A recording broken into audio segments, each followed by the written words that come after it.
We need to talk about the Fed, specifically this motherfucker, Kevin Hassett, who is probably going to be the next chair as of May of 2026. Because if you think this motherfucker isn't going to fuck up the Fed, think again. Back in Trump 1, Hassett was appointed the chair of the White House Council of Economic Advisors. He learned pretty fast that you needed to bend the data and the stats to your will, because right at the beginning, an aside, anybody who knows basic economics knows that immigration is a huge component of economic growth. Hassett mentioned this elementary little notion, and of course the racists came out and said, what the fuck's going on with this guy? So he kept fudging the number on wage growth. Then he left under mysterious circumstances, and he was called back during COVID. That's when Hassett's fudging of the data truly became a nightmare. Let's go back to 2020. Despite the fact that every epidemiologist was saying that COVID was going to be around for a long motherfucking time, and that it wasn't actually going to wane to nothing in May, and that this is going to be around for a little while, yeah.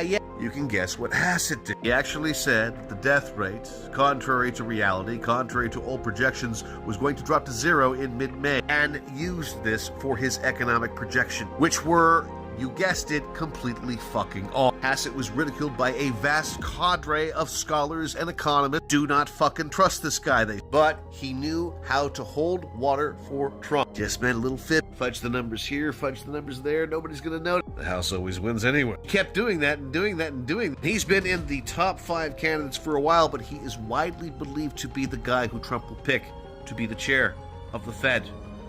Now, he screwed up COVID in a matter of 3 months, from March to mid-May. Everybody's been saying, well, how much damage could Hassett do, or any Trump-appointed chair do, from May, the end of Jerome Powell's term, to presumably a midterm election that is successful for the Democrats? That's 6 months. He fucked things up in 3 months. That had significant impact on people's businesses, on wages, things like that. And if this guy controls the levers, it's going to be the greatest fucking shit show we've ever seen. Our economy can truly be disrupted, because then there is no stability. It's just a casino.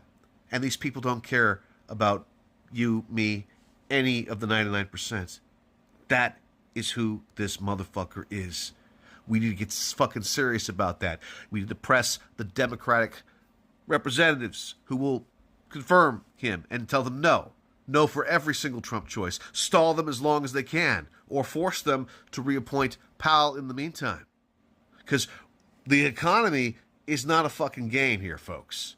If you have read William Greeter's Secrets of the Temple, you know it's really fucking complicated, and it impacts lives, and if people have to declare